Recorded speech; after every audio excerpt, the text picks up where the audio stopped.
Hello and welcome to Down to Earth with Terry Virts, where we talk about what matters down here on planet Earth. I am so excited because today is our first podcast ever. It's been a long time in coming, and this first guest that I have is really special. He's a longtime friend of mine, Larry Kopald. Larry is a former advertising executive. He runs an organization called the Carbon Underground now. So we're going to talk a lot about climate. Larry also had a really important role in my first film that I directed last year, One More Orbit. And so without further ado, Larry, let's jump right into it. How's it going? Great to be here. Thank you. And you're in LA now, right? I am. I'm in Los Angeles. I sort of hate saying that given the kind of weather this country's under right now. You guys still locked down out there? It's opening up a little. Restaurants are allowed to be at certain capacity now, so it's opening up a little bit. Right. We're locked down in Texas because of this. We're filming this right in the middle of the freeze, and so I've got I didn't want a jacket on, but man, it's chilly here. Luckily, I have power. By the way, I was going to say you obviously have power. I was wondering about this morning. A lot of my, we're talking about climate today, but the climate has been insane this week. I think they said the average temperature, like morning, noon, and night for this entire week is 28.5 degrees. And I'm in Houston. I'm like the Gulf of Mexico is a couple miles from my house. I have heard that the climate is changing. Have you heard that? You heard that, huh? I heard that. Well, that, excuse me, that is something that we're definitely going to talk about. But I want to talk about how you got to where you are. So you're an advertising guy, right? Former advertising exec? Former ad guy, I am. I came up on the creative end, grew up loving business, grew up in a family. My dad was in a big business and I just love how it works. I just love what it can be used to do and the strategies and all of that. But I was a writer and musician and filmmaker. And so I came up on the creative end and I loved it. I loved advertising because every account was a whole different world and a different background, a different category. I got to learn everything. I soaked it all up. And I ran the advertising for companies like McDonald's and American Express and Coca-Cola and companies like that. So I was very fortunate. We just had the Super Bowl. I had a 10-year run where I had spots in the Super Bowl. So it was kind of fun. Wow. That's amazing. But at the same time, I was a big environmentalist. And I love this planet. I mean, I love this planet, and watching what was happening was breaking my heart. And it was very interesting because when I moved to LA to take over a big agency here, the Hollywood community had just decided we need to do an environmental organization. And they invited me as an advertising guy to come and join. It was only about 40 people, but it was the heads of all the studios and a lot of big stars like Tom Cruise and, Barbara Streisand and everybody in between. And every year we would do these global campaigns that would run all over the world for movies and things like that. And I would write and direct most of them. And so one year we were funded to do a campaign on overconsumption. And so I'm sitting in my office, my beautiful office overlooking the ocean, that's paid by our clients who hire us to increase consumption of their products.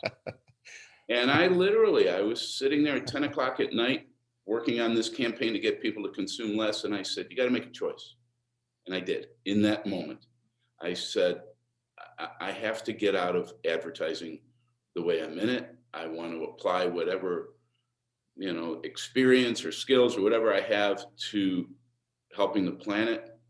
I ended up leaving that agency. I started a change agency, and we represented a lot of the same very large clients, but it was all about how they can grow their business and improve the world at the same time. And that sort of got me on the pathway to my new life, if you will. Well, that's pretty cool. So when you were with McDonald's and American Express and these companies, did you have any of their famous lines like "Have a Coke and a smile" or "Don't leave home without it" or anything? I worked on Don't Leave Home Without It. The Traveler's That's awesome. Checks, Don't Leave Home Without Them. I worked more on Exactly. the Traveler's Checks part. Yeah, I did a lot of seminal campaigns for, McDonald's and Mazda and Honda and, a lot of big companies. I did. That's awesome. I used to, whenever I would travel to wherever, I'd always get my American Express traveler's checks. I don't even know if There they you still go. make those. They don't. Yeah. It's interesting. I also launched brands. If you've ever had a chicken McNugget or driven an Acura car, or if you're a parent and used a Huggies diaper, I launched those brands. So, Wow. so you know, that was fun. Done them all. That's pretty cool. But it's great that you got to the point where you could, focus on what matters or what you're passionate about. That's a big career jump. We should talk about that maybe later on after we talk about the environment, because I kind of did the same thing. I was an astronaut for a long time, and then I made a really radical career change, to say the least. And so let's talk about that later. But the climate is kind of what I really want to talk about. So you hear climate change, it's been this political football that, it immediately elicits these emotional responses. Either you believe in it or not. And I hate the word believe. Like I changed my Twitter homepage to say, in God I trust, everybody else has to bring data. And what I'm really saying is, like, I don't believe in science. I just know it. It's not a belief, right? Like, Right. this idea that of what's facts and not. So what is, like, the big picture? What's going on with the climate as it relates to human change? Because climate's always changing for millions of years, right? But as it relates to human induced or human caused climate, what's happening with it?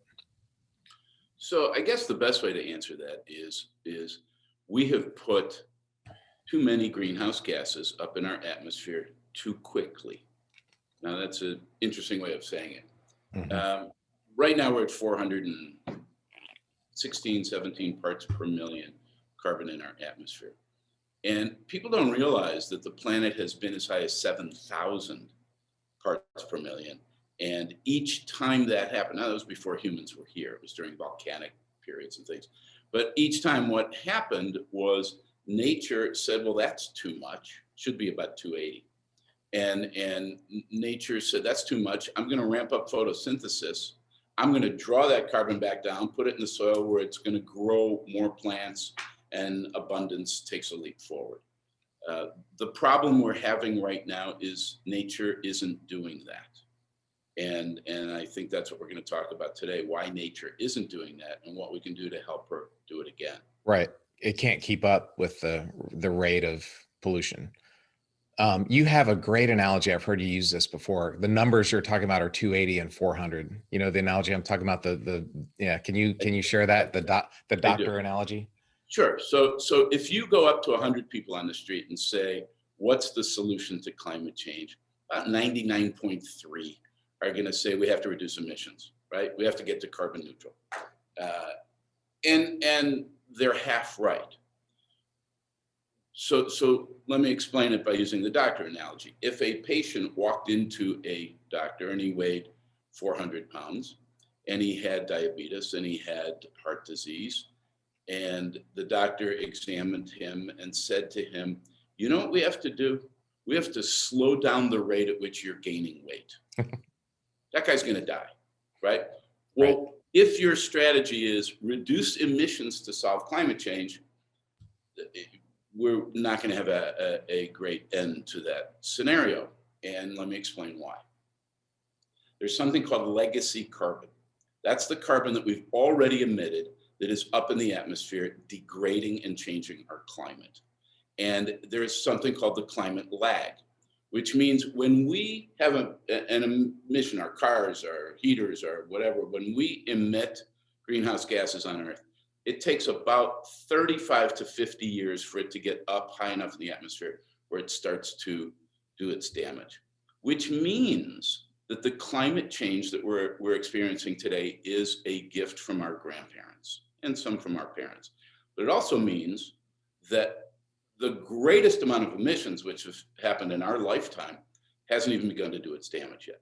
So if all we do is reduce emissions, but we don't draw that legacy carbon back down, here's what NOAA, you know NOAA, right? There is no Mhm. better authority on the atmosphere than that. They have said that if we could wave a magic wand today and reduce all emissions, we go to zero emissions right this second, it will take nature anywhere from 300 to 1,000 years to process all of that legacy carbon so that the atmosphere can start to heal again, the climate can start to normalize again. Well, I don't think I have that much time. So what we're working on is what we believe is the other half of solving climate change. Yes, we have to reduce emissions. We have to go to carbon neutrality. But if we don't also draw the legacy down, that's really not going to do a whole lot, according to Right. the best scientists. So that patient, if he stays at 410 pounds, it's the same as us staying at 410 or 16 or 17 or 19 parts per million. It's not going to work. Right. So, but the good news is nature is dying to hell. Nature's dying. I like that. So you just triggered a thought when you're talking about carbon, but there's other gases too. I want to talk about those, but carbon is the big one, right? Because it's hydrocarbons, fuel, right? When you burn gasoline, there's C atoms, carbon atoms, and it combines with oxygen to make CO2. And when we did the One More Orbit project, and I was calculating how many tons of carbon dioxide, I couldn't believe how many tons of carbon dioxide. Carbon dioxide is a lot heavier than carbon. Just Correct. it's C plus O2, and O's are heavy. So it's amazing that that chemical reaction really puts a lot more CO2 than just the weight of the gasoline that you're burning. Yeah, it's 3.67 times as heavy CO2 Wow. to carbon. So Yeah. you burn a pound of gas, you put 3.5 pounds of CO2 up. Right, exactly. That kind of shocked me. I didn't realize it until I started doing the high school chemistry math on it. And you said it takes 35 years for that, or 50 years or some number That's for that range. that to climb in the atmosphere. Right, and start doing its damage. That's exactly right. But the other thing about carbon that I think is really important to talk about at the beginning of the conversation is that we're carbon-based living beings, Right. right? Everything on Right. Earth is carbon-based life, Right. and yet we have demonized carbon. Carbon Right. is our enemy. We have to get rid of carbon. We have to Right. reduce carbon. We'll be dead if we do We that. are carbon. We are Right. carbon. We Right. are carbon. Right. So that's a mindset we have to work on. We have to change. Right. Carbon is our friend. Right. I'm working with a biomass energy company that also makes graphene, which is just carbon. It's a molecule made out of, it's C. It's just carbon atoms put What together do in they an do with interesting it? way. What What's do they that? do? What do they do with it? So, right, they produce the graphene, but they want to distribute it to graphene. Potentially, it has this. There's a lot of potential. It hasn't really been realized yet, but it can be used in building materials like concrete and asphalt, which actually can help with the climate because some percentage of our climate problem is caused by concrete, just because there's so much energy expended. And yeah, Yeah, it's significant. it's amazing. It has medical applications. It can help in rubber tires. It can get rid of carbon black, which is a really dirty, not good way to do it. So graphene has some really interesting potential. We'll have to do another whole podcast about that because it's a pretty amazing thing. I'm excited about. Hopefully that takes off. But so back to this carbon is rising in the atmosphere. So I'm here freezing in Texas with my jacket on. Thankfully, I still have power. And I was reading about what caused this polar vortex. So the polar vortex normally keeps the cold weather up by the North Pole and South Pole, but they said that there was a rapid warming in the stratosphere that somehow like released the floodgates and the cold air spilled down across the whole planet. My friends in Europe, so my buddy of mine's in Greece, freezing to death there. Do you understand that mechanism? Is that ironically global warming, quote unquote, can cause this really cold air? I'm not a meteorologist. Right. I'm not even a scientist. Right. But I do understand that currents, I'm starting to learn how they really truly do manage the temperatures, the weathers, even the Gulf current, the Gulf Stream. Right. contributes, and that's underwater. So I am starting to understand that a little bit, and I think the way you presented it is correct. I Right. think that the reason we're talking about this is we're now seeing these types of weather events more frequently. You know, Right. I mean, I I don't remember growing up where 70% of the country's under freezing snow at the same time. Often, I mean, it's just, and much of the rest of the world. Right. So Yeah, these things happen. I mean, bad weather happens occasionally, naturally, but I think it's happening more often now, and that's the problem. More and bigger, severely and more often. right, and bigger. Right. Right. Well, so I would like the way you frame the problem in that reducing emissions is nice, but I think in our movie, in the One More Orbit film, you said if we don't also draw down legacy carbon, it's going to be brutal. Um, and what and nature is kind of this natural way, so to speak, of bringing carbon down. We could build big machines that suck carbon up, but that's expensive and that requires energy, and or we can just let nature do it. And in space, so on the space station, we have this, we call it a life support system where, the humans need oxygen and they breathe out CO2. We don't have trees in space to breathe in the CO2. So we have to have these machines that do CO2. And it's amazing. It works. The CO2 level on the station is probably 10 or more times higher than it is on Earth. So you live in this carbon dioxide soup, which kind of gives you headaches and makes you a little confused and groggy and crabby. It's not a great thing living with all that CO2. So just being in space made me appreciate how awesome nature is. And even though the machines can do the job, I think having nature do that job is a lot better. And that's really what your organization is about, right? It is. It is. And let's not make any mistake. Even if we're successful, it's going to be a brutal century for humanity. It just Mm-hmm. is.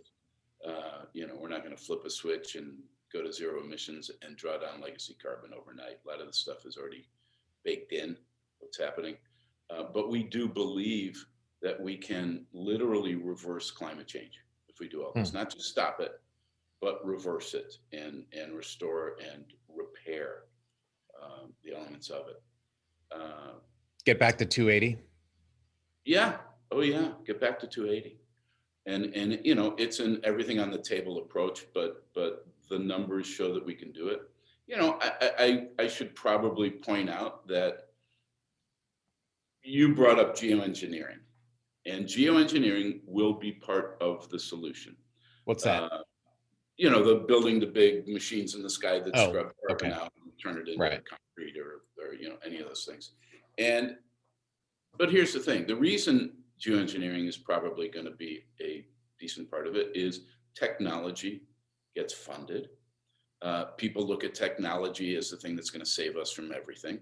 Mm-hmm. And so it gets tremendous support out there. When you're talking about nature, it's very different. It's really different. Asking people to restore soil is a lot less specific, especially with a return on investment, and those returns are not always monetary, as we're Right. talking here. And so it's very different. But the other thing about nature is not perfectly predictable. If I build a machine that scrubs carbon out of the atmosphere, I will be able to report how much it can scrub, what the time is, what's the cost, how much does it weigh, all of that. I know that, I can measure that. But if I were to say to you, go replicate that forest over there. Go build another forest just like that one over here. Right. It's impossible. If I were to say to you, tell me what the yield is going to be on this farm for the next 20 years if we use these exact procedures, which is what Big Ag tries to tell you. Well, you don't know. Are we going to have a drought? Are we going to have floods? You don't know. Is a predator going to come and kill some of the plants? You don't know any of that because it's nature. And I like to say that the future will be written in pencil. And right. But it's really critical that we understand that nature is very different than technology. but we can look back over 500 years Right. of natural data and see what's happened over time. And generally what's going to happen. You don't have the specificity of a speed and a feed, as they say in technology, but I'd rather base myself on 500 years of proven history and how it works than how this newfangled machine might work. But again, Right. we are in a crisis. We have very few years left to deal with this, and as I said, everything's on the table. I have no problem if we're going to pull carbon out with a machine. I still have questions on what we do with the carbon. Right. Where does it go? That's kind of the beauty of, excuse me, on a separate note, the graphene, when you turn it into a solid, it doesn't evaporate back into the atmosphere. It's Right. it's sequestered in solid form. So you're espousing the, I guess, all hands on deck, or one of the all of the above technique. We've talked about energy, and that our energy policy is going to be all of the above. It won't just be wind, it'll be solar and natural gas and nuclear and whatever. So in the same way, for producing energy, you think that drawing legacy carbon down should be more than just one effort. Like, you've got your soil regeneration technique, and then there's other machines that can be done. How else can you take carbon out of the atmosphere besides promoting plants, I guess, if you will, or microorganisms or whatever eats carbon, or having a machine to do it? Are there other ways to get carbon out of the air? Well, not really. It's either, a man-made way to do it, or it's a natural way to do it. Okay. And when I said everything's on the table, that's not the same as saying I don't believe nature could do it all by herself. It just takes longer if it's not helped. Well, that depends. So if I go to build a carbon scrubbing machine, and there's so many being built right now, but there's testing and there's this, and it takes years and years and years to get it to where it's really applying its technology. Versus if I said to you, here's some degraded soil. Now, we should probably talk about, before we even get into that, how soil is important to climate change, and how nature has kept the climate from changing in the past. Because please, explain that. Yeah. So the good news is we all learned about it in third grade, and we really did, because it's called photosynthesis. And most of us remember photosynthesis as we take that CO2 molecule and it gets broken apart and we breathe the oxygen, and that's about as far as most of us get. But that carbon is absorbed by the plants, right? They take that carbon down and they combine it with water, and they make glucose, they make a sugar, feeds the plant. They use X amount of the carbon, and the rest of the carbon, it extrudes through the roots, and it feeds the microorganisms that are in our soil, if the soil is healthy. And I have a prop, okay? This is a teaspoon of soil. A teaspoon of healthy soil has 7 billion living organisms in it. Okay, so now I want you to think of what your backyard must have. Healthy soil. If the soil is healthy, and this right. has 7 billion, wow. And by the way, about 100,000 species.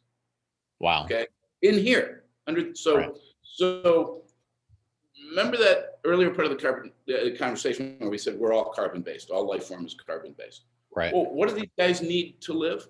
Carbon. Same as us. They need carbon. So photosynthesis takes carbon from the atmosphere, pulls it down through the plant takes what it wants, and the rest goes to feed those microorganisms. And it's not even just a feeding of them, it's basically a barter system. It's the biggest eBay system in the world down there, because what happens is some of these microorganisms have extra nitrogen, and they're like, I'll trade you some nitrogen for some carbon. So now the plant is getting the nitrogen it needs from the microorganisms and not from chemicals, synthetic nitrogen that we're putting on. You may have other microorganisms, a methanotroph, And if we give the methanotrophs who live eating methane, if we give them carbon, you know what they do? They eat the methane that the cows belch out, so it won't go to the atmosphere. So that's how nature has solved this problem, right? So it you know, we have something called the carbon cycle, like we have the water cycle. Carbon moves around, right? Plants decay, we die, right? Carbon goes up. We have emissions, even natural emissions. You have fires, you have wildfires, you have volcanoes, you have things like that. You have lava, you know, all year long in certain parts of the world. That reduces greenhouse gas, or I'm sorry, that emits greenhouse gases into the atmosphere. Nature has figured out how to bring it back down, and that's with photosynthesis. So here's the problem. Here's why nature isn't doing that at the scale that would keep our atmosphere clean and our climate healthy. We have industrialized agriculture. And you know, the Industrial Revolution, which began in the late 1700s, was based on the industrialization of energy and food. And it was a spectacular success, and it allowed progress the likes of which we've never seen before in our history, and got us to a place where we have technology, and we've been to the moon, and guys like you go and hang out in space, and we have amazing medicines and this. And so it was great, but both of them had unintended consequences, staggering unintended consequences. We know what fossil fuels has done on the energy side. We know that. And now we've moved to renewable energy. And you know, 10 or 15 years, it'll be the core energy used everywhere. But we never really looked at the food side. And food is the biggest industry in the world, $7.7 trillion a year. And the food that is grown industrially does a few things that kill these guys, okay? First, it uses chemicals, including pesticides, as we all know about. Well, those pesticides don't just kill what's above the soil, they kill what's below the soil. The second thing they do is they till the soil, because it's cheaper to go in and churn it up, right? Than it is to go and you know, cut whatever is left, so it you know, degrades and goes, the nutrients go back into the earth, and the carbon goes up as it should in a natural way. And then the third thing they do is they monocrop. So, you know, we grow corn, we grow soybeans, we grow this, and it's the same, we have the same opportunity with cows as well. But nature doesn't monocrop, right? Again, back to that forest. Do you ever see a forest with only one type of plant in it? It's not how nature works. So, you know, so when you monocrop, what you're growing, if it needs nitrogen, there's no plant next to it feeding it nitrogen into the soil. It's not how things work. So what we have to do is we have to do what nature is no longer doing with chemicals. And we use more and more and more chemicals, and those chemicals destroy or certainly highly degrade that soil. And you know, in a lot of studies that have been done, you have about a 95% reduction of microorganisms in the soil, which means a 95% reduced demand for carbon. There's nobody saying to nature, bring down some more carbon, I'm hungry. Nobody's saying that anymore. So nature pretty much slows down photosynthesis and says, well, I'll leave it up there because I can't do anything with it. There's no buyers, there's no takers. So here's the beautiful news. And agriculture alone, and we're not just talking about agriculture, but agriculture alone is 12.5 billion acres of land. 12.5 billion acres. I want to remind you how important a teaspoon is in that. So, and if you restore soil, which is really easy, but if you restore the health of soil, typically within 1 year, it is starting to draw carbon back down again, pulling it right out of the atmosphere. So the issue is not, can nature do it? Nature can do it. The issue is, can we do it fast enough and at a big enough scale to achieve enough drawdown that we at least take the pressure out of the balloon before some systems begin to snap? Right. That's amazing. So that's something that most people have probably never heard of. You know, you hear about planting trees, and like we learned in school, plants and trees eat carbon. But what you're saying, I think, is that it's the microorganisms in the soil that's kind of the turbocharger of the trees, and that, yeah, like how much extra carbon demand by having a healthy soil without tilling and monocropping and all that, how much better are those plants at bringing down carbon than an unhealthy industrial farm? Well, I mean, it depends on what the plant is and what Right, the climate is where it is. Uh, they're better. They're better right, at a lot of things. Because it's not just carbon. Um, Soil is the second largest carbon sink on the planet after the hmm, ocean. It's twice the size of every living thing on the planet. If you took every plant and animal on the planet and added up all the carbon, it's half of what we store in the soil. And all you have to do oh is think wow, about it. That's what fossil fuel is, right? right. It came That's, from the soil. yeah, that's exactly right. And nature wants to put it back in the soil. That's the beauty Right. of this. We're not, we're just helping. That's You're all we're just doing. putting it back where we found it. Yeah, You're yeah, cleaning back up where your it belongs. room. Right. That's exactly right. But it's so important in how nature operates that it's not only soil is not only a carbon sink, it's a water sponge.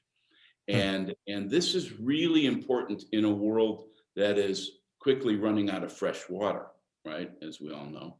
And the industrial agriculture, by the way, had a big hand in that as well. Because when you destroy the soil's health, the soil no longer absorbs the water. So when it rains, it just washes off. It takes that topsoil into the rivers and lakes that are around, Hmm. polluting those with all the chemicals that we're spraying on our crops, right? So here's what happens when you restore soil health. All right, we're getting our science head on for a second. For every 1% of carbon that you restore to the soil will store 25,000 gallons of water per acre. Okay, think about that for 1 second. Now think about it. If you're a farmer and you're irrigating your land, Hmm. and all of a sudden, wait a minute, I've got a water battery of 25,000 gallons in every acre of mine. Wow, I just cut a lot of my input costs. I don't have to water it anymore. And Right. wait a minute, I'm not using chemicals. I'm letting nature do what the chemicals used to do. So I'm saving those input costs. And wait a minute, as UCLA's Global Health Department told us, if we believe if we restore soil, it's the single biggest thing we can do, humanity, to reduce healthcare costs, because two things happen by default. You have fewer chemicals in the food we're eating, right? Hmm. Causing less problem. And you have higher nutrition in food that's grown in a regenerative, healthy way than one that's grown in a monocrop, chemically laden approach. So when you start to look at these benefits and you sit there and say, my gosh, I mean, this solves or helps solve a lot of the big problems facing humanity. Why would you not do it? Right. Why would you not You, do it? you reduce costs. It helps with health, and it helps with the climate. That's a pretty good And trade-off. water and And our water, yeah. farmers are suffering more than any industry on earth right now. It's the highest incidence of suicide globally, including in the U.S. By the way, as Wow. they're going bankrupt. You've got 2 billion people on Earth that farm one way or another. A lot of them are subsistence, small farmers. Most of whom are women. Hmm. So, if you're interested in helping elevate the importance of women in our society, it seems to be about as efficient as anything out there, probably along the lines of educating them. Hmm. Well, I have a one thing to talk about the soil. You talked about methanotropes and methane, and Right. so like we mentioned earlier, carbon is always the what you hear about. But can you explain methane and that's role in climate? Well, as best as I can. Again, I'm not a scientist. Methane is one of the greenhouse gases.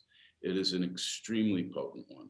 I think it's 20 times more damaging to the climate than carbon is when it's up there. We hear a lot about one of the main causes or sources of methane is cows. Mm-hmm. But what's interesting, and I'm not advocating beef for eating, I'm not against it, but here's the deal. There's an expression out there that says it's not the cow, it's the how. So when you raise cattle in a feedlot, when you raise cattle on soil that is not healthy, and you're throwing grain out there for them to eat, right? And mostly GMO stuff. What happens when they belch methane, which they do because they have the four stomach system, and it is mostly belching. What happens is there's no methanotrophs, so the methane rises up into the atmosphere. If the soil is healthy, you get virtually zero incidents rising them. In fact, the biggest consumers of methane are termites. And if you go to a termite mound, and if you've been to Africa or countries like, they're all over, and they're 4, 5, 6 feet tall, and they create methane, the termites. But the methanotrophs are around the termite mounds, to the point that if you measure methane right above a termite mound, there's virtually none going up. So again, it's part of the system, and we need methane for certain parts of nature, but nature has figured out how to keep it from being a problem. To me, that's solvable. There are other sources of methane. Obviously natural gas and fracking and all of that is emitting a lot of methane right now. We can fix that. But there's massive amounts of methane underground that is now starting to percolate up as the permafrost is melting. And it's melting because of climate change. Right. And that to me is the scariest thing. Yeah. These methane bombs I've heard about. That's terrifying. It's terrifying. So it's almost like from the test pilot in me, you have these feedback loops or control loops where if you add one input, it just reinforces and causes the system to get even worse. So as you warm things up, you warm up the permafrost in Alaska and Russia and Canada, and that releases methane, which warms things up even more, which causes the ice to melt, which warms things up even more. So it's a feedback loop kind of in the wrong direction, in the direction we don't want it. There's a book out now. It's been out, I guess, about a year. It's called Woolly. And it's a wonderful read. It's about how countries around the world, a bunch of them, are investing a lot of money to bring back the woolly mammoth. And they think they're going to be able to do it because they're getting so many mammoths that have been frozen that are now unfreezing as the permafrost is starting to freeze, that have flesh and blood and stuff. So they really believe they're going to clone them. And I'm reading this book, and I'm about 200 pages in, and they're talking to one of the Russian scientists. And they said, so why is it important to do this? And he said, because the woolly mammoths trampled the permafrost and kept all the carbon and everything that we're talking about. Same thing with the cows, and it kept the soil healthy and kept nature healthy. And without them, we have climate change and the permafrost is melting. So if we put them back on the land, maybe we can restore the natural validity of the system. Woolly mammoths can help with climate change. Isn't that amazing? Never thought of that. Yeah. Well, let's talk about Russia and Canada and places like that. So when you hear about climate change, you hear about how bad it is and so on. And of course, it's bad in many ways. But is it a zero-sum game, or is it bad universally, or can it be good for some countries? Because places like Canada and Russia are already starting to have more farmland opened up. And to me, it seems like it could be good for them. It's going to be worse for most places, but maybe better for them. Yeah, listen, and you mentioned the two countries that will probably benefit the most, right? Because they're north, they're full of natural resources, they've got massive amounts of land, and yeah, it's warming up, absolutely, which is going to allow them to reduce energy use, right? Because they won't need to heat their homes the same way. It's going to allow them to grow significantly more food. It's going to, they already have most of the fresh water other than the Amazon on Earth, and it's going to give them more access to fresh water. If it was a stock on the exchange, you'd probably go long on it right now, but you Right. wouldn't go that long because they're still part of the planet. Right. And the eventually there's, it's like the boats around the Titanic. When the Titanic goes down, it's going to suck those boats with it if they're too close. Right. And so it'll Right. be a great run, and it will collapse if the planet collapses. Aside Right. from the fact, if you're looking at economic benefits like having the ability to grow more food, who's going to have the money to buy that food? Who are your customers? Right. If the whole planet is suffering beyond anything we can imagine. Right. The Pentagon has predicted that in 15 years there could be 2 billion environmental refugees on Earth. We already have hundreds of millions of them. People have had to pick up and leave because there's no food or water where they are. No, I know some senior officials at the DoD. They take this stuff very seriously. It's a national security issue. Both climate refugees and food security, environmental security. I mean, here Texas people are dying literally from the cold today, unfortunately. Right.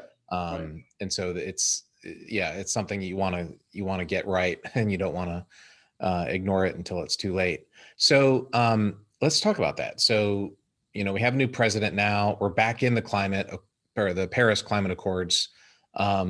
We don't want to go into the whole thing, but basically, what are those accords? A lot of Americans hear about it, and we either think, oh, they're awful, that's a bad deal, or we should stay in it, but no one really knows. I'm not that familiar with it. What does the Paris Climate Accords do for the world and for us? I would say that the best thing that the Climate Accord did is it brought the world together for the first time. For the first time, everybody sat down at the table and said, we have a huge global problem and we need to work together to fix it. Okay, so that's a monumental step, especially in a world as fractured as the one that we are living in right now. That's monumental. Some of the decisions and tactics and agreements, every one of them you can poke holes in, but okay, I'm not here to do that. I don't really care that this country had to pay more than that country. It was all based on pretty good reasoning. So, I don't want to attack it. What I want to do, and I actually gave a talk at COP25 about the other half of dealing with climate change, right? So if we can get that group of countries to put as much effort into reducing legacy carbon as they're doing to reducing emissions, you know what?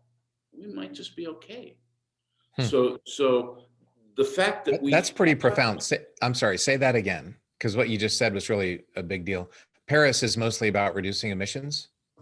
Most of climate change actions are about reducing emissions. Right. But now you've got this global body who has said, okay, we're going to do it. Here's our strategy. Here are our goals. And if you could elevate, if we could redefine the solution to climate change as a two-part solution, stop new greenhouse gases from going up and take the ones up there and bring them back down. If we can do that, I'm not going to give you a date, but I'm going to give you a whole lot more hope for this planet.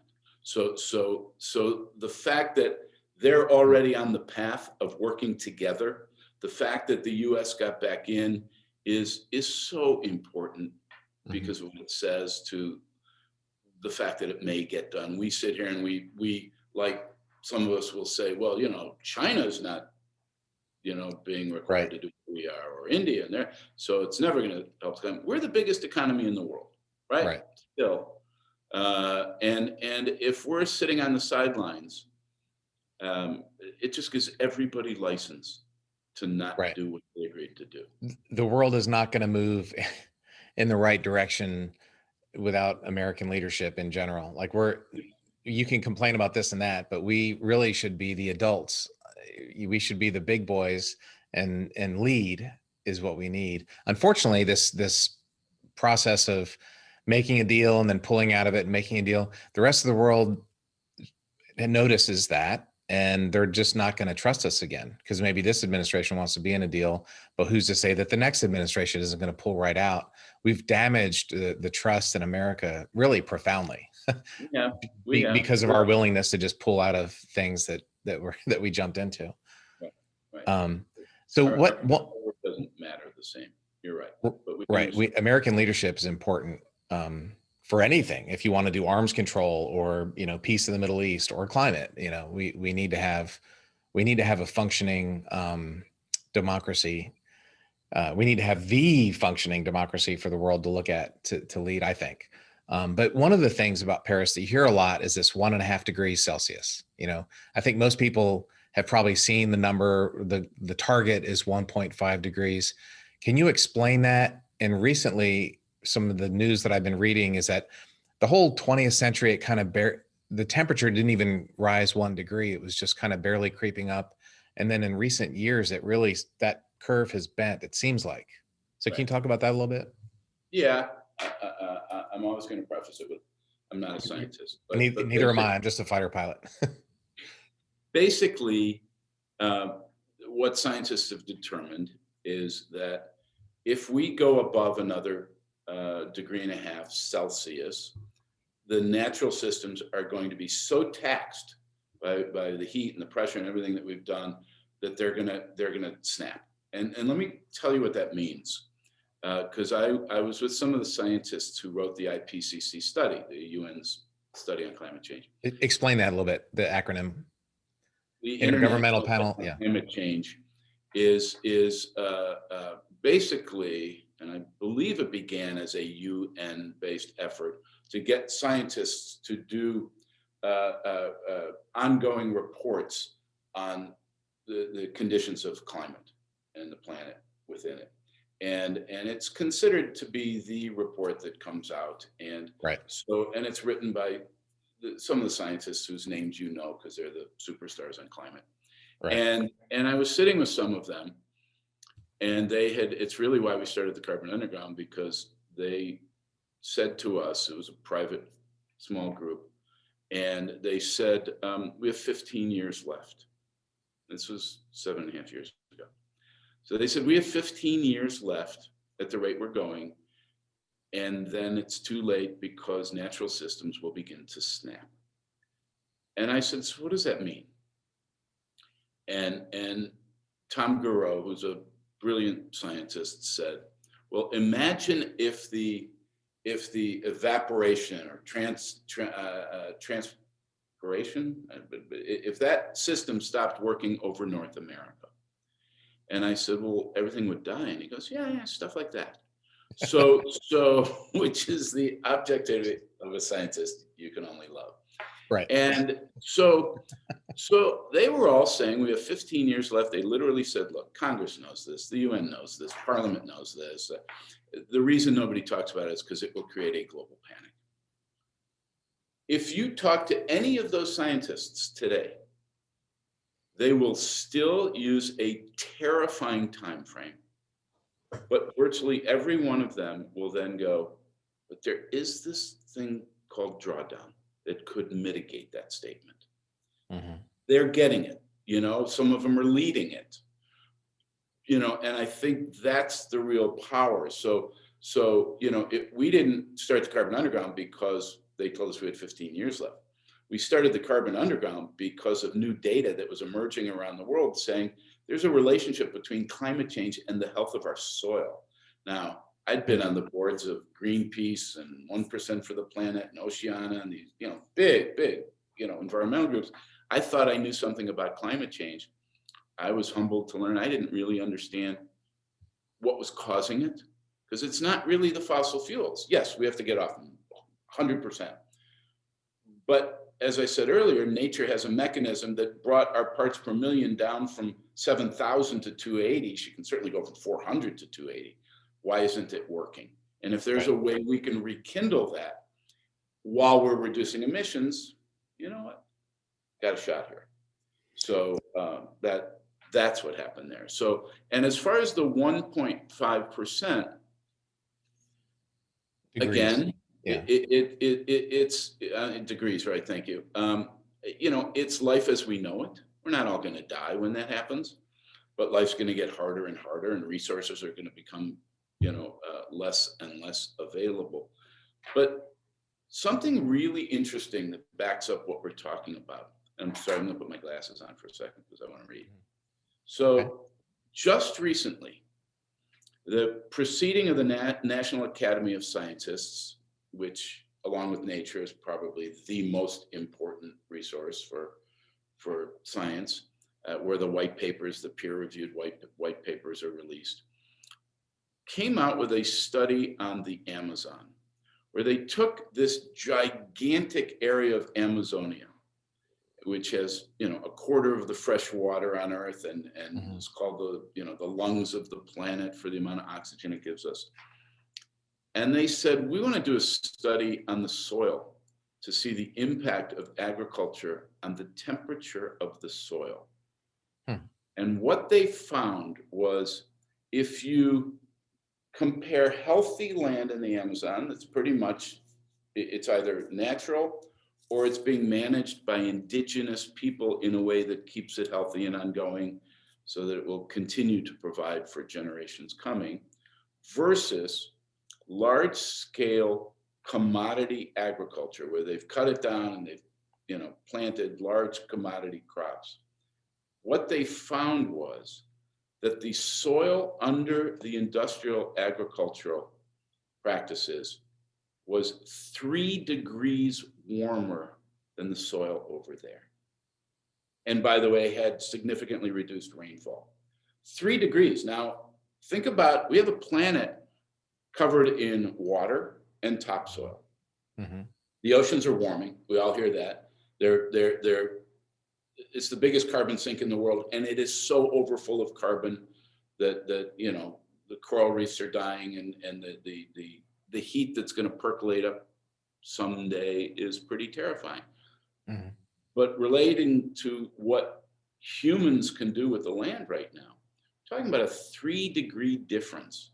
So imagine if we're really trying to keep it to 1.5, and we can reduce the heat of billions of acres of land by 3 degrees. That's a very significant contributor to that. Oh yeah, that would be amazing. I didn't know that. Amazing. So that brand new, and there have been other studies. There was a study done years ago, the Great Plains. There's an area in the northern Great Plains it's transboundary with Canada and the U.S. and they restored, I want to say 10 million acres. I don't remember exactly. Wow. And they turned it regenerative and restored all the nature. And guess what? The temperature in the winter was lower. It was a little cooler in the summer. The water was kept in the land. It was astonishing, the impact. By the way, it still has that. You go up there and every year the weather patterns are more normal, shall we say, for the region than what climate had started changing. Right. So it works. It works at scale. That was a good news story and a bad news story at scale. Wow, that's amazing. We need to get that story out. See, I think people don't know that. You hear the 1.5 degrees, but it's important to understand what that means. It's more than just that's 3 degrees Fahrenheit. It's more than just 3 degrees warmer. It's lots of other bad things happen. The ice melts, more methane's released, whatever. And one of the things, Larry, I want to talk about, we're talking about temperature and weather, but in my mind, I think there's a worse environmental problem than climate change. Human-induced climate change is going to end.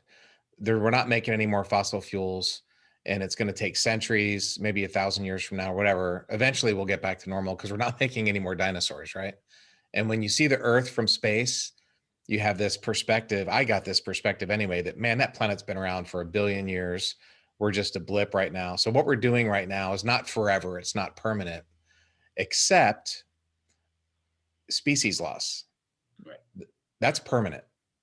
We may make the planet suck for 1,000 years, but eventually it'll get back to normal. But if the species are gone, they're not going to be gone. And I'm going to ask Salam, maybe in when we post this, when we post the podcast, I took a picture of the Amazon from space. It's maybe the most awful picture I took. Mostly the Amazon is just white because there's thunderstorms and rain and clouds. That's why it's a rainforest, right? But sometimes you can see the green, and there's this one giant field. It must be 100 miles or hundreds of miles of just square light green where they had deforested it, to use the trees for wood, maybe for farming, or just to use the trees. And that's bad. Like that Amazon is, a lot of species are there, and when that stuff happens, it's bad for the climate, which is bad for a few centuries, but when the species are gone, they're gone forever. So I think that's, of all the climate problems we have, personally, I think the species loss is probably the worst because it's permanent. Well, it's interesting. And, you talk about what you've seen from space, and the footage and the way you talked about it in One More Orbit was it just goes right to your heart, because you could feel the awe and the pain from you as you talk about how you have seen things change because of the incredibly rare perspective you've had of the planet. And it's kind of a gift that we all have people who have been up there and can view it from above, because sometimes, as you know, you have to step out of a situation to get objectivity, right? Right. You're that for us. You leave the planet. So I'm hoping, I made a short film called Cosmic Perspective last year, and I'm hoping to get that turned into a TV series, like a 6-part docu-series or something. And it's about how space photography has changed our perspective about our place in the universe and so on. But one of the most interesting things about space photography, which is kind of, one of my passions here, I got some pictures that I took on the wall behind me. The Apollo 8 mission was the first time humans ever went around the moon. And when these guys went around the dark side of the moon, the far side of the moon, they came around, they could see Earth rising over the moon. And the pictures they took are some of the most important photographs ever in human history. And that really sparked the modern environmental movement. Like Earth Day was created because of the Apollo astronauts, because what you see is this giant black universe and this beautiful blue planet Earth. And one of the things, Larry, there's a lot of talk about going to Mars. In fact, we're recording this on Mars landing day in a couple hours. So NASA's going to land a rover on Mars. I love Mars. I love space exploration. But the reality is there's no other planet in the solar system where people can live without spacesuits and spaceships. Right. And there's never going to be. You can't terraform Mars because it doesn't have a magnetic field. And even if you took 1,000 years and tried to put an atmosphere there, eventually the solar wind would blow it away. So one of the perspectives that I came away with from my time in space is we've got Earth and that's it. Yeah. We're on the Titanic, but there's no lifeboats. And so we got to make sure we don't hit the iceberg. There's no plan B. There's no planet B. There's no planet B. Right. So some of the stuff we're talking about can be scary. And as a scientist, I'm not a scientist, but I played one on TV. I really don't like hyperbole and overreaction and trying to make things sound scarier than they really are. I think that sometimes the press is guilty of that. And even big publications that I've been a part of have said, well, if Greenland melts, the sea levels are going to rise by 3 meters. And if Antarctica melts, it's going to rise by 10 meters or whatever the numbers are. And I've been to the South Pole. I went there a couple of years ago. It's pretty cold and that place is not going to melt. Now, some of it is going to melt. Some of it's melting now.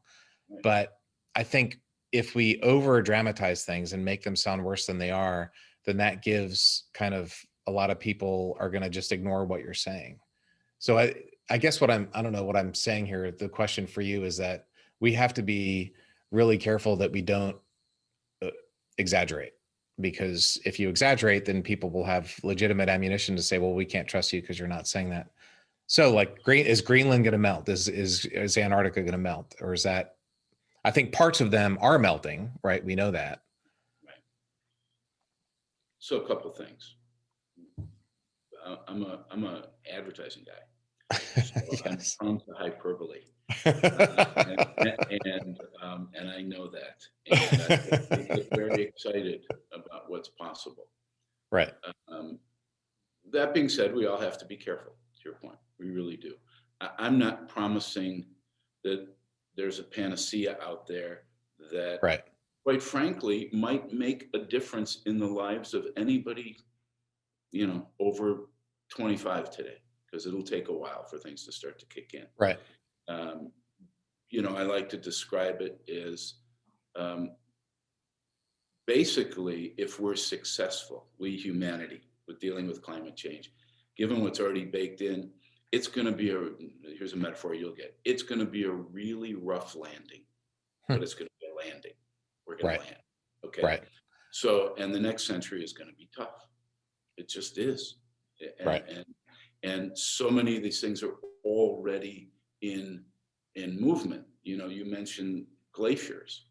Mm-hmm. And, Glacier National Park won't have any glaciers in about 25 years.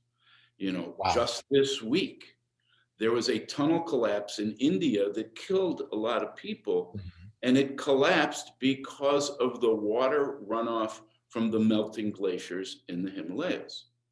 This is really happening. And, I mentioned Tom Garreau, the scientist. He showed me photographs. He was, I believe it was on the island of Jamaica. And he was walking around and he wanted to ascertain what the water level was around the island when we were 2 degrees warmer Celsius than we are today. So basically the 1.5, getting up in that range. Right. And he said, they tell us that, and he's standing he's on a little bluff about 20 feet above the water. And he says, they're telling us it's going to be a couple of feet more, and that would be that rock sticking out. He points to a rock by the water. And then he turns the camera around and he said, you see the lines on those rocks? That's the water line from when the planet was 2 degrees warmer. So Wow. so I look at that stuff and I go, is it hyperbole? I don't think we've touched hyperbole. I really don't. I think it's that frightening what's going on right now. I think we need a little hyperbole of hope. I really do. And by the way, hyperbole, not manufactured, not fake, not BS, Right. not any of this. Right. But I think, look, there's never been a social movement, going back to Spartacus, that's Right. been analyzed, that succeeded, that didn't have hope at its core. And we have to shift the fear of climate change into the hope that we're dealing with it. And that's what's going to get us back to the Paris Accord. That's what's going to get us to work together on that. So yeah, we can't overpromise. We're going to lose credibility. It's why I said we're going to get in big trouble if we tell you exactly what's going to happen when we restore this soil or this, Right. these trees or whatever. We're going to tell you directionally with confidence what's going to happen, but we can't be specific. And we as humans are used to data, right? We're used to putting that device in, it tells us my temperature's 98.6, right? We're used to hitting an app on our phone and saying, how do I get to this place? Right. And it goes up to a satellite, it analyzes traffic, it looks where my car is, where I'm going. And if it doesn't give me the information in 4 seconds, I start to get pissed, right? So this is something we have to manage carefully. We need climate ways. Larry, you are advertising. You're amazing. You just said 2 things.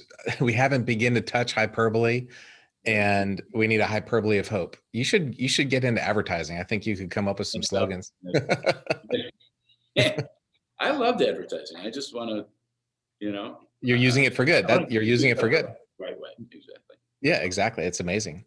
Well, I just think I love that. Part of my NASA training, we had to do this survival course. Basically, the goal was to make you as miserable as possible so that when you're in space and things are rough, like, how to deal with your team and stuff. It was an interpersonal thing. So we did an organization called NOLS, National Outdoor Leadership School. And the 2 times I did it, I went to Alaska for sea kayaking. It was amazing. But the last time I went there, it was about a 2-week trip, and there was a couple hours when it wasn't raining, and the rest of every minute of the entire rest of the trip, it was raining, and in the 30s. It was fun. But the instructors would have these pictures of where the glaciers are. We're in Prince William Sound.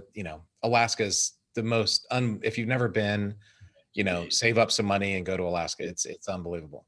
Yeah. And we would paddle up to a glacier, these massive, I don't have no idea how many trillions of tons of water are frozen, and they move. Glaciers are moving constantly. And here's where it is today. It's like way over there. And then they'd have the black and white, or a picture from the 80s, or maybe from 50 or 100 years ago. And those glaciers have moved a lot. So you can't see change when you look at something, but when you have data from other decades, that's when you see what the change is. And yeah, you just mentioned glaciers, and that was my personal experience. The Alaskan glaciers had melted. And you said that Glacier National Park might not have glaciers. No, they're estimating maybe a little more than 25 years, and there will not be a glacier left in Glacier National Park. Which is Montana, right? I'm pretty sure. The Northwest. Yeah, I've never been there, but wow. Pretty sure. But Wow. We're talking about the melting of glaciers in what the relevance is to climate change, which is really important. It's not just that they're melting and rising sea levels. When the sun hits the earth, and I know you know this, and it hits ice, it reflects, it bounces back. Right. When that ice turns into water, it's now dark, and the dark color absorbs the heat that hits the planet. So it's that feedback loop. It is. Right. But the more immediate problem is how many people get their daily water from the gradual melting of glaciers, which happens over time when they move, as you're talking about. And when you have 1 billion people who get their water from the glaciers on the Himalayas, and pretty soon the glaciers are gone. Right. And that's not a long time frame away either, based on what scientists say. Another century or something. Yeah. And hence the refugees. Right. We have to learn how to do electrolysis, right, to turn seawater into fresh water, or desalinization. Yeah. Do it more cheaply. Right. That is an interesting point. That's why we have rivers, because snow melts and it turns into rivers. And so if there's no snow or glaciers to melt, then there's another feedback loop. So when you talk about greenhouse gases, right? Yeah, go ahead. Or airplane contrails, there's a lot of different inputs into the climate, and it's amazing what a complicated system it is. I mean, the solar cycles affect it. Obviously, the sun is the biggest source of energy in anywhere near Earth. The ocean cycles, La Nina and El Nino, are 17 years or something. There's just so many different. Changing dramatically. I mean, it seems like we have one or the other almost every year now. There's just so many different complicated inputs into this system, but it's important to understand it, because the weather affects us all, for sure. And so when you think about that, of all the problems we have down here on planet Earth, I think climate change is definitely a big one, if not the biggest. It's certainly on the Mount Rushmore of problems. Another problem that I think that is part of this feedback loop that I would maybe consider the biggest problem is our political problem. And one of the things I talk about when I do speeches and write books and so on is how I could see politics from space. And you can see in city lights, you can see where there's wealth and not wealth. And you can kind of follow where political systems are doing well, people are wealthy, and whether or not they're not. And the North Korea-South Korea border was the starkest. South Korea is this unbelievably vibrant, thriving, lots of city lights, and North Korea is just a black hole with a little white dot where Pyongyang is. So to see politics from space was shocking to me, but it really made an impact on me. And when we get our politics right and we make smart decisions that will benefit our kids and our grandkids, then we can solve problems like climate change. And when we get them wrong, then we won't solve those problems. So I think that at the end of the day, if we're going to fix climate change, we need to figure out how to have a more functional political discourse and dialogue, and not just in America. America needs to lead, but it's the whole world. So I don't know. What are your thoughts on that? Well, I think you're 100% correct. but I also think we're going to mitigate climate change. I do. I say that, I told you I started an agency that was a change agency, and my title at the company was Chief Optimist. Because when you look at what's going on in the world, it's hard to be optimistic, and somebody's Right. got to play that role in the room. And over the years, I realized that that's not the best title out there. You think it's a good cheerleading role, but Frances LePay, a wonderful author, science and food, somebody asked her when she was talking about climate change and food, she said, how do you stay optimistic? And she said, I'm not an optimist. She said, I'm a possibilist. And that really sort of rocked me. And I've completely stolen that from her. So thank you, Frances. But when you're an optimist, you're passive. When you're a possibilist, it imparts a sense of responsibility to all of us to do something, right?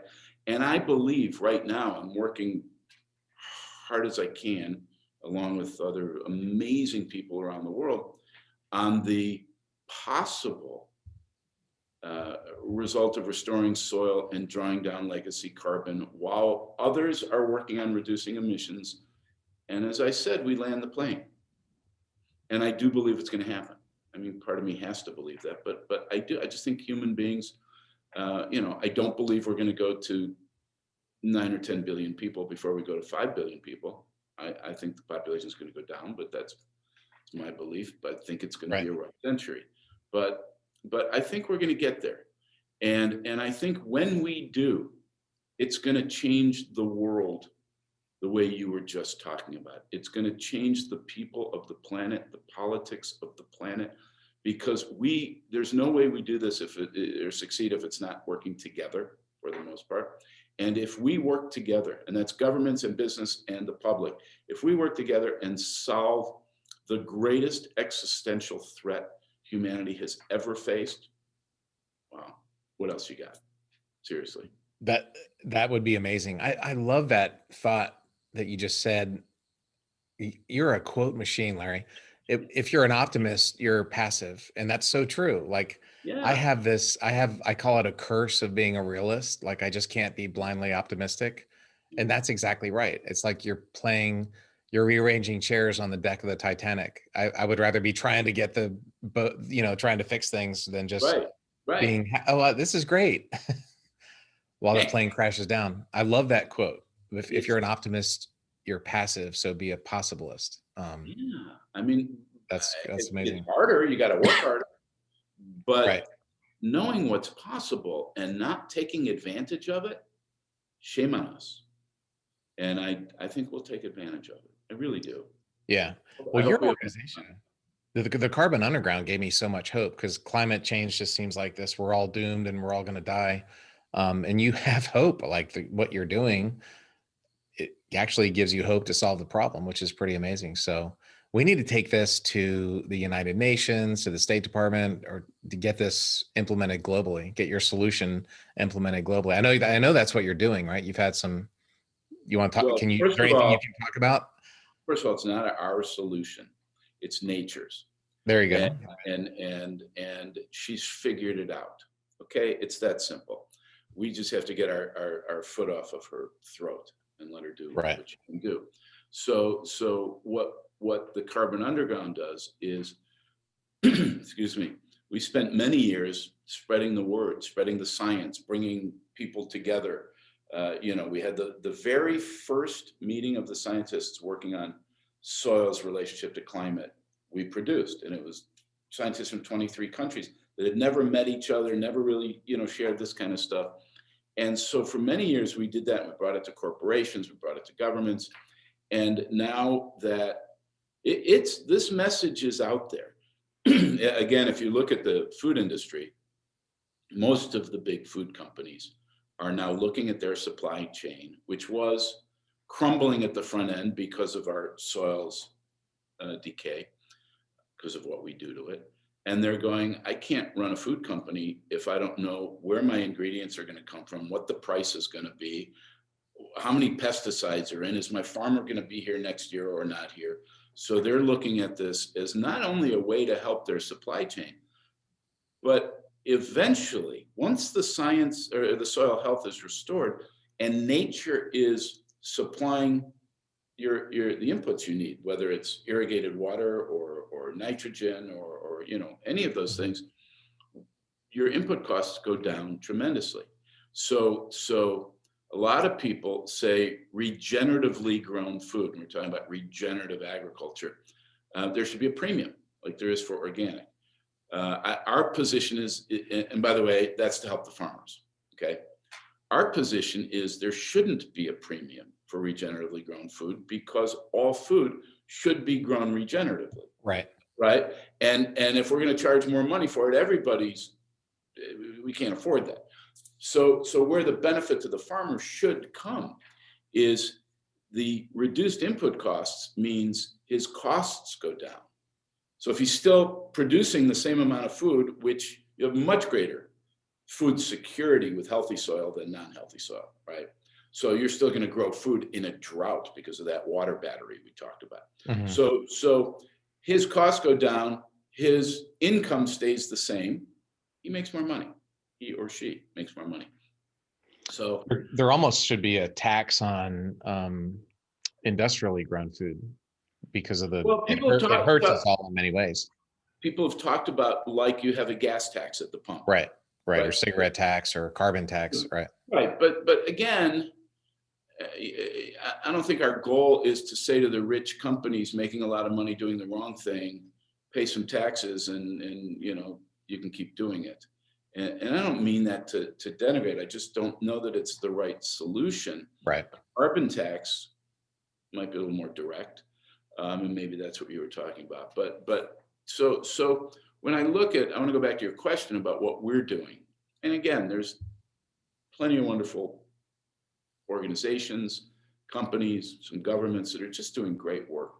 So we have pivoted, and because myself and Tom Newmark were the co-founders, and we both come from the business world, that's the world we know really well. We know how it works. And so we're now working with companies and farmers and often governments, national governments, to create projects to transition areas of land, crops, however it's approached, to regenerative agriculture. And I'll give you one example. The country of Thailand brought us in a couple of years ago. Thailand is the 6th largest nation in exporting food, agriculturally grown food. Wow. And they have 35 million farmers. It's a Buddhist nation, and their farmers are suffering, and they don't like that their farmers are suffering because they're not making any money, right? So we have talked about regenerating the land and introducing regeneratively grown crops. But what we said to them is, we said, don't do it if you don't believe the buyers are going to be there for this. But we're telling you right now that there's so many companies looking to buy regeneratively grown ingredients because they want them, and there's no supply. So create that supply. Well, it's now a couple of years later, and there is millions of dollars of purchase orders a month buying regeneratively grown crops from Thailand. We've begun with mung beans. We're in the process of going into pilot tests with cacao, probably sugar cane, potatoes and coffee are on that list. And COVID, threw a little bit of water on that, although it's coming back beautifully to where we had hoped it would be. The unrest in Thailand is, made things a little more difficult. But okay, that's back to politics. That happens. Right.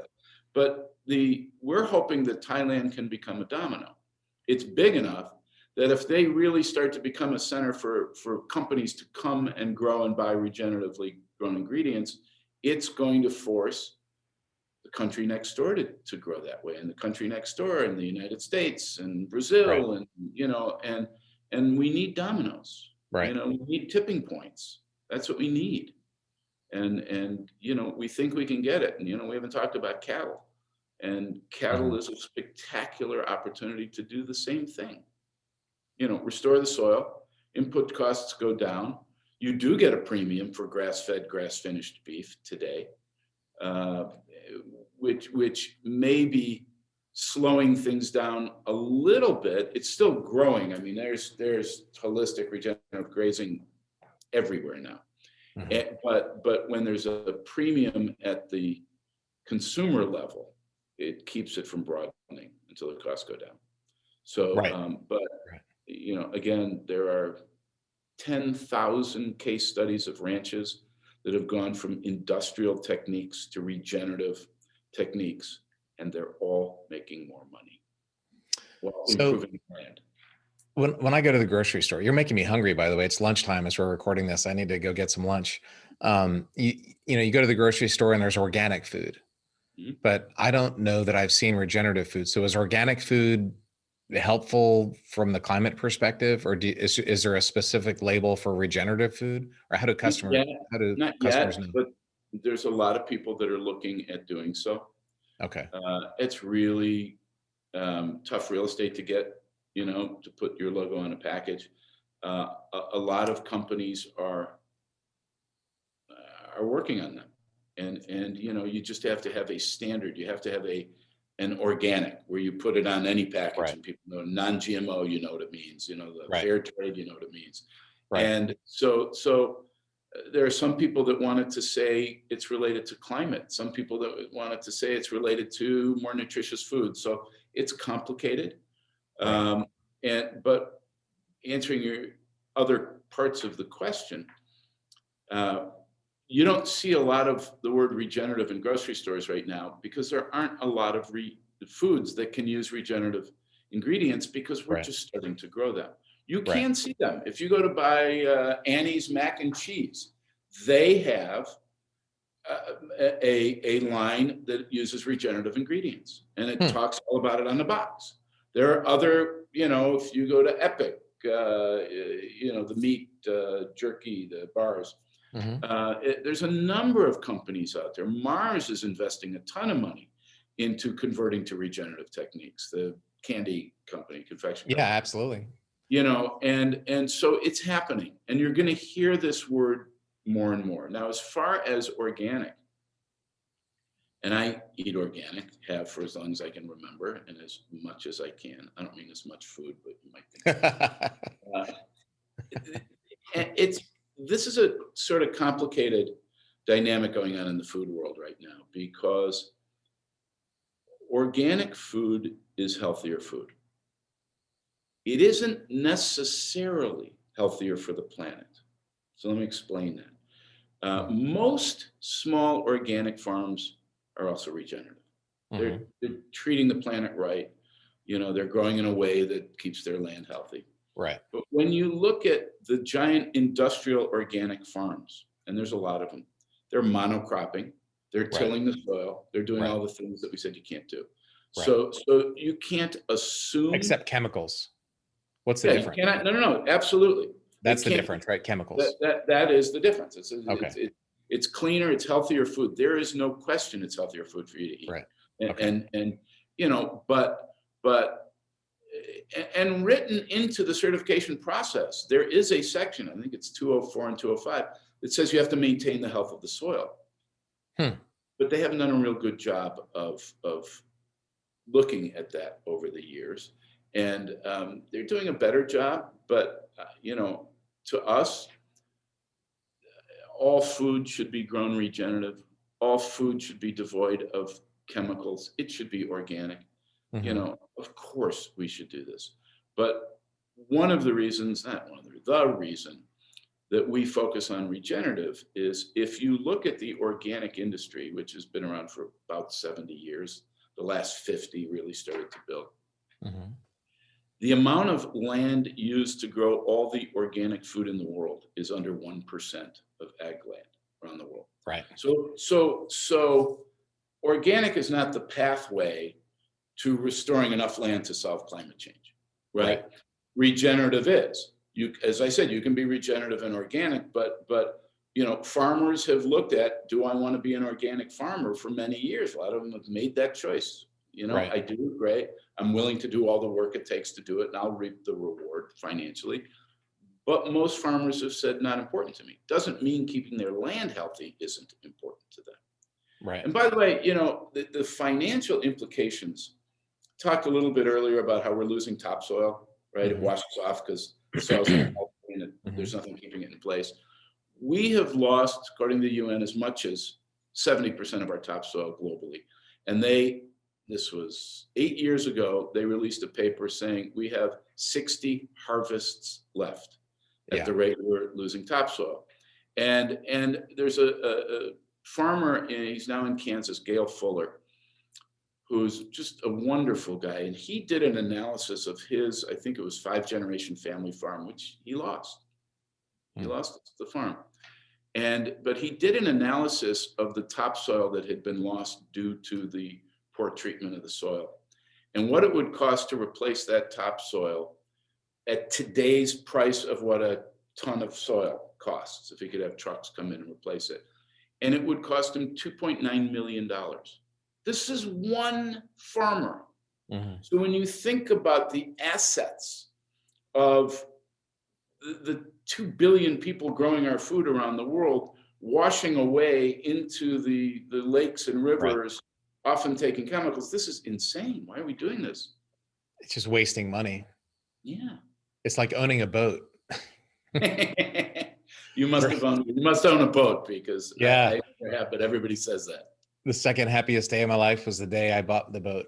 Yeah, right. The happiest day was the day I sold it. Yeah. Yeah. Yeah. But that's what you're doing with your soil. That's an asset on the balance sheet, right? If the farmer had a balance sheet, the soil would be an asset. That's right. That's right. And they're depreciating it every year if they're not taking care of it. I never thought of it that way, but that's the business, putting my business on.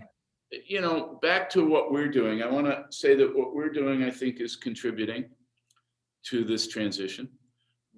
But there's other phenomenal examples. Going back to COP21, which took place in Paris, the French government introduced a program that they wanted to present at COP21. It's called the 4 per 1,000 program. And what it's based on, it says that if we restore the carbon levels of our soil, draw it down, put it back in the soil by 4 thousandths a year.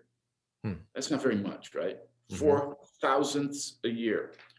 We could sequester 100% of the anthropogenic emissions that we're releasing today. 100% of human emissions would be sequestered by doing that. So if you go to 5 thousandths, you're drawing legacy carbon down.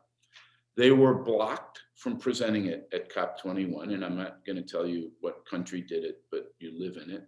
They were blocked. What is COP21 again? That's where the Paris Accord was. Ah, okay. Yeah, that was the Paris Accord. Okay. So what they did is they started going on their own, the French government, and they went to other nations and other organizations and said, you want to sign on to this? And they have somewhere near 50 countries that have signed on to it. That's phenomenal. And hundreds of organizations. The problem is we don't have the infrastructure to implement it. Right. So if a country signs on, they say, that's great. How do I do it? Where are the experts? Where's the training? Where's the this? And, Bill Gates is doing his book tour right now on climate change. And he's right that this is a war, a global war against climate change. And if he never really talks about the role soil can play, but if he were to take his brains and his technology expertise and say, so how do we figure out how to use nature to do what she does best, which is manage stuff? How do we do that? How do we get the training? How do the data? All of this kind of stuff. And sure, blend that in with your geoengineered solutions to scrub carbon out. Go for it. It's great.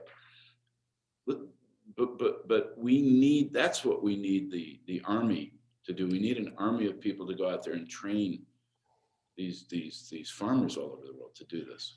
It's interesting you mentioned Bill Gates versus the government. So you mentioned how the government has screwed this up and how a businessman like Bill Gates is, not that he's working on what you're doing, but the potential there.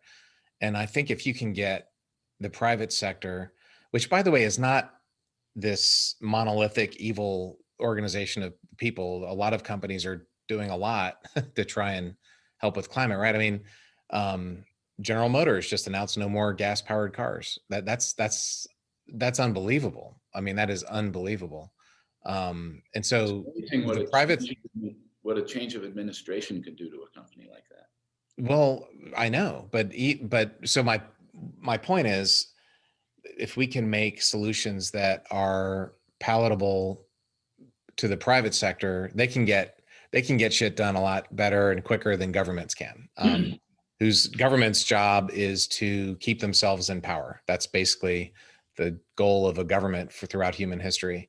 But companies' jobs are to make money. And so if we can figure out how to make this to where it helps the farmers' balance sheets, to where it makes the massive companies sustainable in the long term, I think that's a path I would want to pursue to really get a solution that works. So our theory of change is based on a few things. Number one, there is no solution to climate change that doesn't include drawing our legacy carbon down. Right. There is nothing with the immediacy and the scale to do that other than restoring our soil around the world. Doesn't exist. There's nothing that can do that. Right.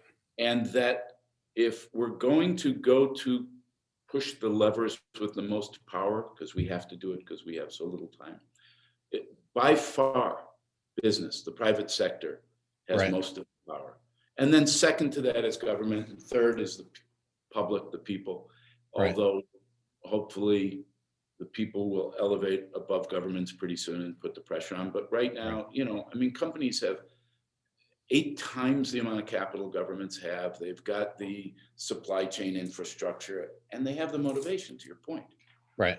And this false choice of jobs or the environment, they're finally realizing, oh my God, doing the right thing makes more money.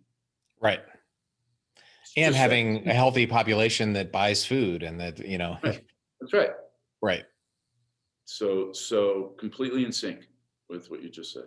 Yeah, I think that's often the solution. Plus companies are staffed by people, right? The people in the companies also have to deal with the weather, and they also need food, and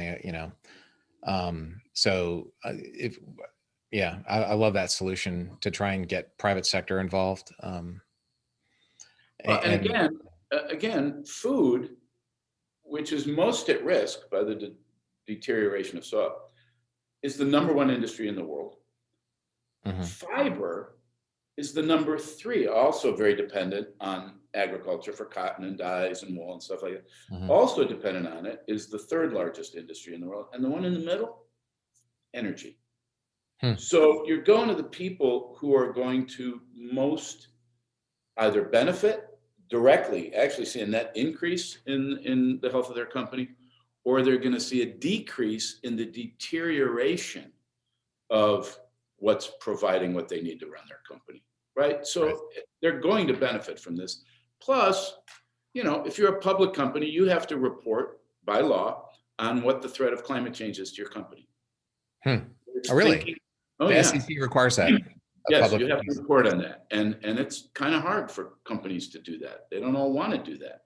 The other thing that they're dealing with is there is a growing discussion about a lawsuit against the food companies, analogous to the ones against the oil companies now, or the tobacco companies, because of the contribution to climate change that they've made, and that they've made knowingly, because they're at the front line. Now, this is not our lawsuit or anything, but that they've made knowing that actions are deteriorating soil. Many of them have had scientists working on this relationship for a while. And the greatest defense they could have, should that lawsuit ever come to fruition, would be to say, yeah, we didn't know that. We know it now. And that's why we're trying to restore soil. That's why we're, so the benefits to a company, when you talk about motivating that power to be used the right way, are phenomenal. they're really, my God, it's just the gift that keeps on giving. Right. No, that's amazing to think about that. It's a feedback loop again, in a positive way, right? To try and you want to align incentives with behavior to get to the right goal.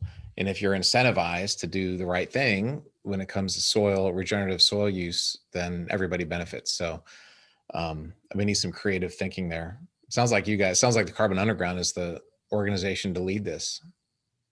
I don't want that responsibility. We're gonna. You can come up with some slogans. Yeah, there you go. But you know what? It takes a village.